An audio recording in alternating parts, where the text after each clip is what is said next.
हाय दोस्तों, नमस्कार। वासुदा coaching classes में आप सभी का स्वागत है। आपने यदि हमारी वीडियोस नहीं देखी है जो पिछली क्लासेस हो चुकी है तो कृपया डिस्क्रिप्शन बॉक्स में इसकी लिंक दी गई है, तो आप जाकर के क्लिक करके देख सकते हैं। ठीक है गाइस। और यदि आपने हमारा चैनल सब्सक्राइब नहीं किया है तो प्लीज़ सब्सक्राइब कर लें।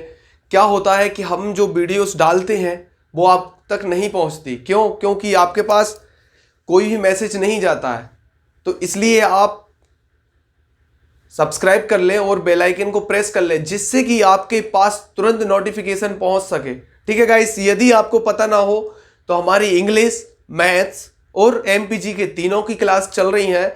तो जैसे आपने देखा है कि एमपी में क्या चल रहा है, नदियां चल रही हैं, और मैथ में मेंसुरेशन चल रहा है, और इंग्लिश में आज से स्टार्ट हो गए हैं टेंस, कल से। ठीक है गाइस, इसलिए आप बने रहिए हमारे साथ। और पिछली जो क्या थी नदी की क्लास मैंने डाली थी 14, उसमें वॉइस की प्रॉब्लम हो गई थी कुछ टेक्निकल इशू के कारण, इसलिए आप अब टेंशन ना लें, मैंने दोबारा डाल दी है। ठीक है गाइस, अपन पढ़ते हैं नदी। नदी अपन ने नर्मदा पढ़ ली थी, अपन को पढ़ना था चंबल। चंबल नदी पढ़नी थी तो अपन डायग्राम बनाते हैं। पहले नंबर तो अपना जो काम रहता है, ये मध्य प्रदेश का डायग्राम बन के तैयार होता है।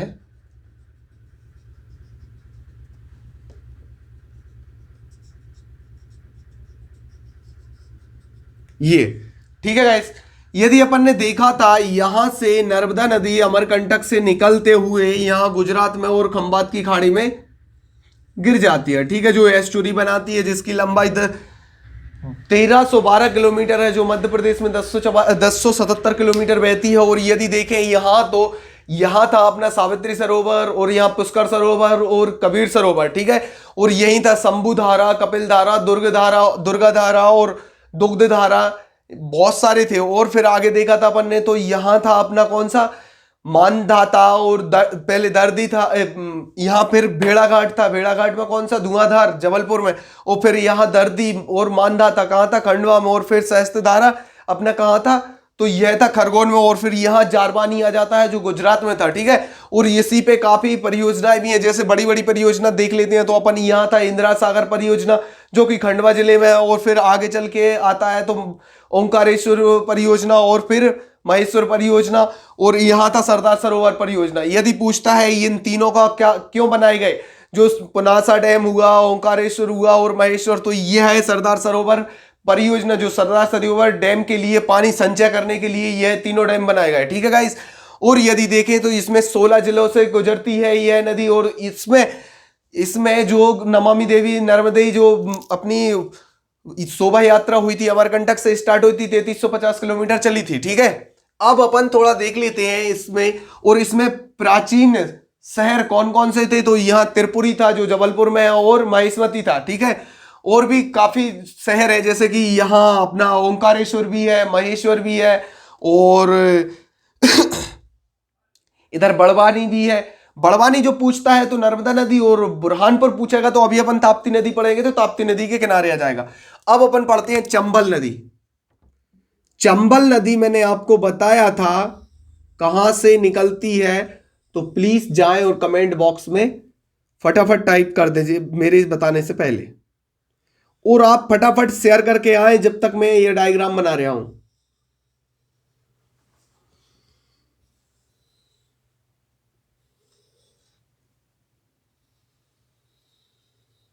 ये अपनी कौन सी नदी है, तो यह है आपकी चंबल नदी। यह है आपकी चंबल नदी। ठीक है गाइस, यह चंबल नदी, और यह है आपकी यमुना नदी। यदि आप देखते हैं कि चंबल नदी कहां से निकलती है, तो यह निकलती है जाना पाव, जाना पाव पहाड़ी के बांचू पॉइंट, बांचू पॉइंट से। अब यह जाना पाव के बांचू पॉइंट से निकलती है, जो स्थित कहां है, तो यह स्थित है महू तहसील के अंतर्गत इंदौर जिले में। ठीक है गाइस, महू तहसील के इंदौर से निकलती है जाना पाव पहाड़ी के बांचू पॉइंट से, और मिलती कहां है, तो यह मिलती है इटावा के पास यूपी में। तो यह पूछेगा कि चंबल नदी कौन कौन से राज्य में बहती है, तो देखो यह है आपका मध्य प्रदेश, और यहां से ये निकलती है, आपको पता है यहां से यहां तक था क्या, राजस्थान, तो ये राजस्थान में भी बहती है और ये यूपी में भी बहती है। ठीक है, तो मध्य प्रदेश, राजस्थान और यूपी मतलब उत्तर प्रदेश, तीनों राज्य में बहते हुए यह यमुना नदी में मिल जाती है। तो यह किसकी सहायक नदी है, चंबल, तो चंबल सहायक है यमुना की। ठीक है, तो इसकी लंबाई यदि देखें चंबल की, तो यह थी 965 किलोमीटर। 965 किलोमीटर क्या है इसका लंबाई। ठीक है, यदि हम देखते हैं कि इसके किनारे कौन कौन से शहर हैं, तो पहले तो इसके शहर किनारे देख लें, तो पहला है किनारे शहर, पहला है मऊ, क्योंकि मऊ के पास से ही निकलती है तो मऊ। दूसरा है रतलाम। देखो अब आप बोलोगे यहां मंदसौर नीमच से भी तो जा रही है, बट मंदसौर नीमच शहर इसके किनारे नहीं है, जो कि वो सिवना नदी के किनारे है। तो आपको सिवना में पढ़ाऊंगा तब सिवना बता दूंगा। ठीक है, तब तक के लिए याद रखिए। और तीसरा शहर है इधर श्योपुर। देखो श्योपुर है, शिवपुरी भी नहीं है और शाजापुर भी नहीं है, इसलिए आप कंफ्यूज नहीं होना। यह है श्योपुर, और फिर मुरैना, श्योपुर, फोर्थ है मुरैना। यह मुख्य शहर है जो आपसे पूछ सकता है एग्जामिनर। ठीक है, पहला मऊ, रतलाम, श्योपुर और मुरैना। ठीक है, अब इसमें आपको पता है जब कोई नदी ऊपर नीचे होती है, जैसे यहां से मान लो ये पहाड़ी है, और जब यहां से ये धरातल है, यहां से जब नदी आती है और जब यहां से गिरती है एकदम, तो ये क्या बनाती है, वाटरफॉल का भी निर्माण करती है। तो इसलिए इस पर देख लेते हैं आप कौन कौन से वाटरफॉल है। तो पहला है चूलिया जलप्रपात,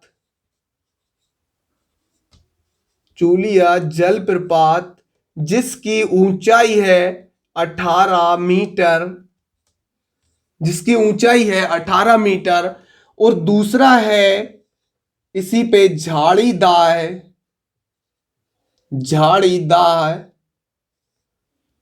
तीसरा है पाताल पानी,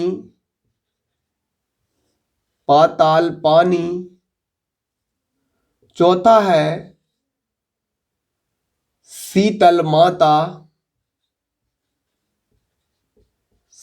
माता। देखो अब गाइस ये तो आपको मिल जाएगा हर बुक्स में कि चूलिया जलप्रपात चंबल नदी बनाती है, और एक और मिल जाएगा पाताल पानी चंबल नदी बनाती है। मगर आपको यह दो आपको काफी बुक्स पढ़ना पड़ेगी तब आपको मिलेगा, इसलिए आप मेरी क्लास देखते रहिए, तो आपको ज्यादा बुक पढ़ने की जरूरत नहीं पड़ेगी। ठीक है गाइस, तो चूलिया जलप्रपात, झाड़ीदार जलप्रपात, पाताल पानी, शीतल माता, यदि ये तीनों की बात करें तो यह इंदौर में ही बनते हैं, इंदौर जिले में। यह इंदौर में झाड़ीदार, पाताल पानी, शीतल माता। ठीक है गाइस, अब हम देख लेते हैं जब नदी बनती है, जब बड़ी नदी गुजरती है अपने प्रदेश से, तो डैमों का भी निर्माण किया जाता है। ठीक है गाइस, डैमों का भी निर्माण किया जाता है। तो पहला डैम हम बनाते हैं, देखो सबसे पहले तो डैम बनाते हैं तो कोई सी योजना या उद्देश्य परियोजना आती है, तो पूछा जाता है कि मध्य प्रदेश की पहली बहुउद्देशीय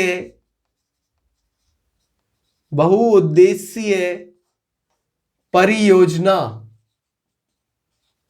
तो पहली परियोजना, बहुउद्देशीय परियोजना 1953-54 में मध्य प्रदेश की पहली बहुउद्देशीय परियोजना बनाई गई, जो कौन सी है? तो वो है चंबल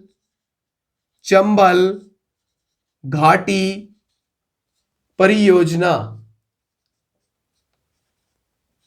या चंबल नदी परियोजना। ठीक है गाइस, आपको यह तो पूछ लेगा चंबल नदी परियोजना या चंबल घाटी परियोजना।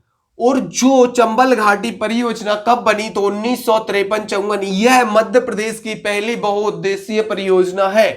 ठीक है, तो अब इसके अंतर्गत जब डैम बनाए गए तो यहां पहला डैम है, कौन सा है? तो यह है गांधी सागर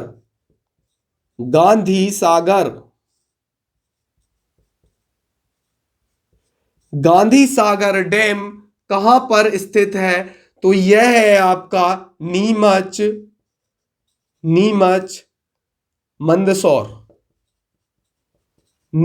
मंदसौर में है। मुख्यतः यह है मंदसौर में। ठीक है, नीमच मंदसौर दोनों जिले में है, मगर मुख्यतः मंदसौर में है। ठीक है, इसका नाम क्या है? गांधी सागर। अब आगे बनाया गया राजस्थान में, तो इस डैम का नाम क्या है?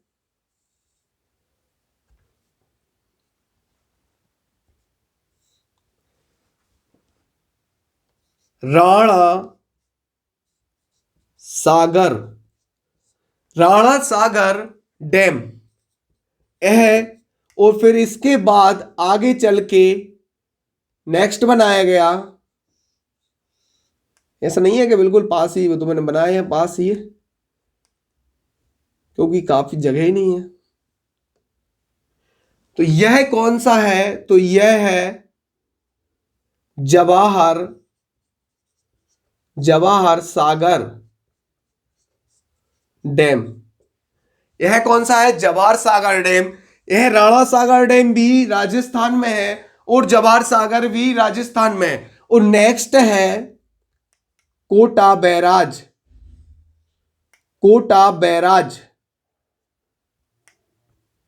यह कौन सा है? तो यह है कोटा बैराज। अब राणा सागर यदि देखते हैं तो रावत भाटा चित्तौड़गढ़,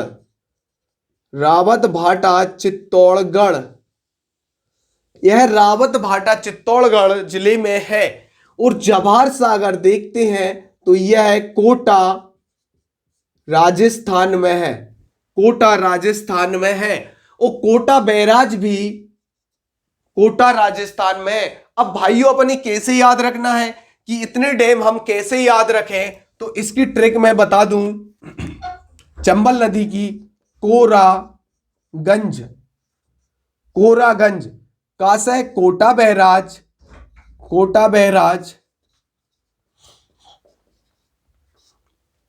और रा से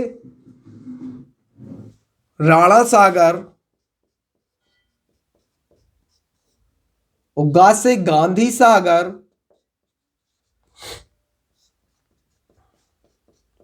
और जा से जवाहर सागर। ठीक है गाइस, कोरागंज से कोटा बैराज, राणा सागर, गांधी सागर और जवाहर सागर, ये आपको याद रखना है। ठीक है, अब अपन देखते हैं तो ये जब डैम बनाए जाते हैं, ये नदी तो मध्य प्रदेश से निकलती है और राजस्थान और यूपी में जा रही है। ठीक है, अब ये जब बनाए जाते हैं तो इसकी कुछ उद्देश्य होते हैं कि मध्य प्रदेश को इससे क्या प्रॉफिट मिलेगा और राजस्थान को क्या। तो इसका है 50-50 फॉर्मूला, 50% मध्य प्रदेश और 50% राजस्थान। 50% मध्य प्रदेश को इसकी विद्युत, जल और जो भी उससे उत्पादन किया जाएगा वो, और 50% राजस्थान को। ठीक है गाइस, अब अपन देखते हैं कोटा बैराज से एक नहर निकलती है, जो एक नहर तो चली जाती है राजस्थान और एक नहर अपने मध्य प्रदेश को आती है, एक मध्य प्रदेश। इसको चंबल नहर के नाम से जाना जाता है, चंबल नहर के नाम से जाना जाता है, जिसको मध्य प्रदेश में, चंबल नहर को मध्य प्रदेश में एक और नाम से जाना जाता है, अंबाह। अंबाह किस नाम से? तो अंबाह। ये याद रखना है आपको कि चंबल नहर को किस नाम से जाना जाता है? तो अंबाह के नाम से जाना जाता है। और आपको ये तो पता है काफी टाइम से कि चंबल नदी जो है वो गली इरोजन करती है, यहां बीहड़ों का निर्माण करती है। इसे क्या कहते हैं? तो इसे उत्खात भूमि कहते हैं, उत्खात भूमि कहते हैं, इसे बीहड़ कहते हैं, गली इरोजन कहते हैं, और भी कहते हैं, जैसे रेवाइंस कहते हैं।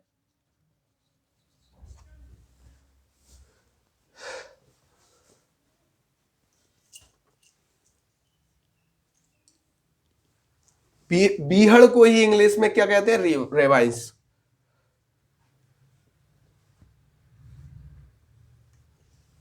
एक और है, चंबल को अध्यारोपित, चंबल को अध्यारोपित या इसे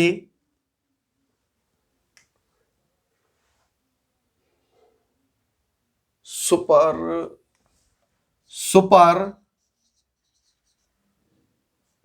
इम्पोज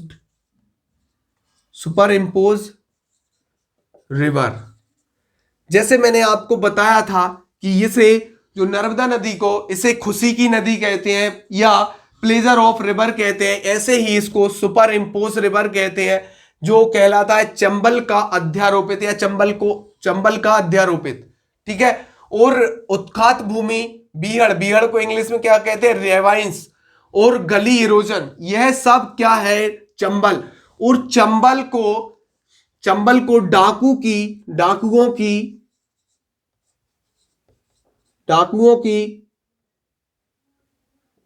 रहने की या छुपने की सबसे अच्छी नदी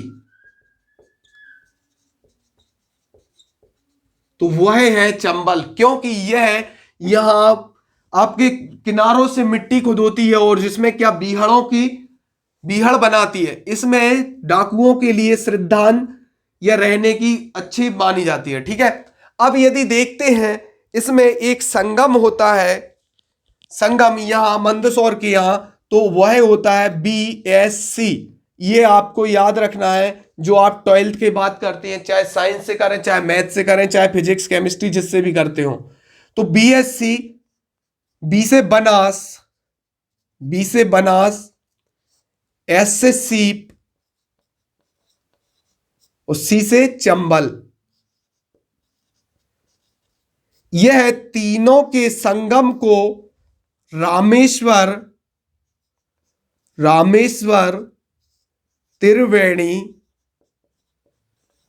त्रिवेणी संगम कहा जाता है। अब मित्रों, एक आप फटाफट जाइए कमेंट बॉक्स में, और आपको मैंने बताया था मध्य प्रदेश में जो नर्मदा और तवा के संगम को क्या कहते हैं, तो फटाफट जाए और कमेंट बॉक्स में छापो फटाफट। रामेश्वर त्रिवेणी संगम यदि पूछता है तो बनास, सीप, चंबल। आपसे कोई रामेश्वर त्रिवेणी संगम यदि पूछता है तो आपको याद आना चाहिए, क्लिक करना चाहिए BSC मीन्स बनास, सीप, चंबल।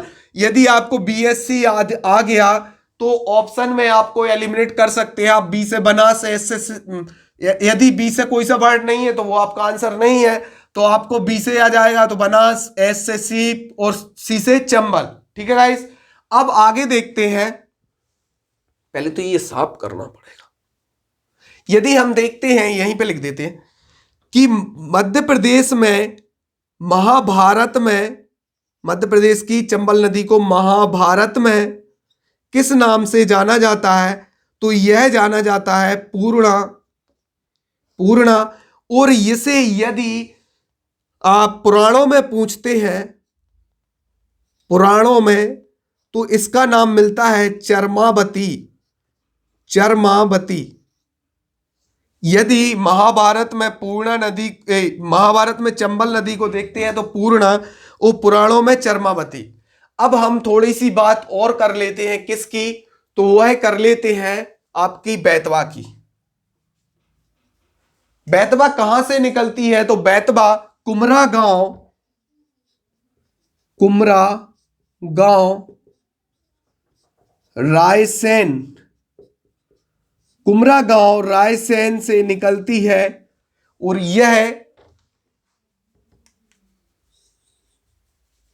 ये बहते हुए निकलती है। ठीक है, तो जब हम बात करते हैं इसके, तो कुमरा गांव रायसेन से निकलती है, तो यह पहले नंबर तो यहां भोजपुर रायसेन में ही है। भोजपुर, भोजपुर इसके किनारे है, जिसे मध्य प्रदेश का सोमनाथ कहा जाता है भोजपुर को। वह किस नदी के किनारे है? तो वह बेतवा नदी के किनारे है। भोजपुर बेतवा नदी के किनारे स्थित है। बेतवा को बैत्रवती नाम से भी जाना जाता है। मध्य प्रदेश की गंगा के नाम से भी जाना जाता है। क्यों? क्योंकि मध्य प्रदेश की गंगा के नाम से इसलिए जाना जाता है क्योंकि इसकी प्रदूषण के आधार पर, और यदि मध्य प्रदेश की गंगा आपकी पवित्रता के आधार पर पूछ लेता है तो आपकी नर्मदा हो जाएगी। ठीक है, तो यहां भोजपुर, और जब आगे चलते हैं तो पड़ता है सांची। सांची जो कि रायसेन में है। सांची, सांची आपके विदिशा जिले के, विदिशा के पास में है, मगर यह रायसेन जिले में पड़ता है। ठीक है, तो रायसेन में पड़ता है। किस नदी के किनारे? सांची है तो बहुत दूर, बट फिर भी आपका बेतवा नदी के किनारे माना जाता है। ठीक है, क्योंकि उसके आसपास से कोई सी नदी नहीं गुजरती, बेतवा ही थोड़े पास में, थोड़े दूर से गुजरती है, इसलिए सांची किसके किनारे? तो बेतवा नदी के। अब आ जाते हैं आगे, तो आगे पड़ता है विदिशा। विदिशा जो विदिशा के शहर के बीचों बीच से निकलती है बेतवा नदी।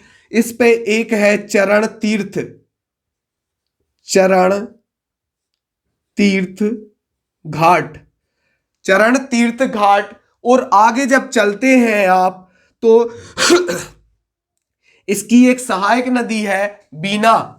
इसकी एक सहायक नदी है बीना, जो बीना पर एक मध्य प्रदेश में एक वाटरफॉल बनाती है, उसका नाम है भालकुंड।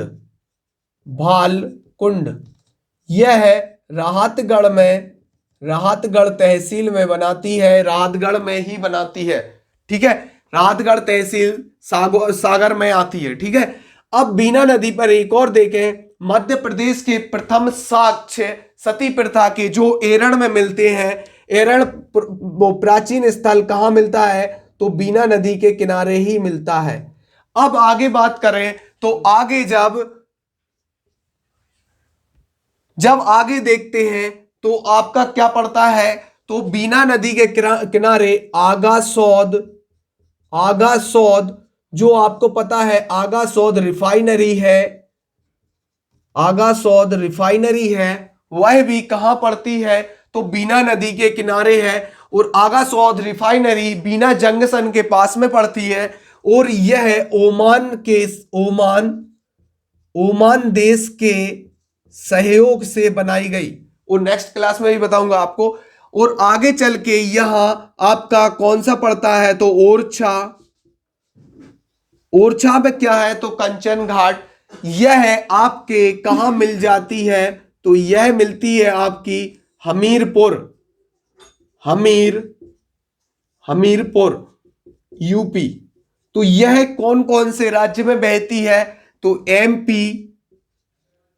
एमपी और यूपी, एमपी और यूपी। ठीक है गाइस, और कुछ रहा क्या? नहीं, देखो एक बार मैं फटाफट रिवाइज करवा देता हूं 1 मिनट में। चंबल नदी जिसकी लंबाई है 965 किलोमीटर, यह मध्य प्रदेश, राजस्थान, उत्तर प्रदेश में बहती है।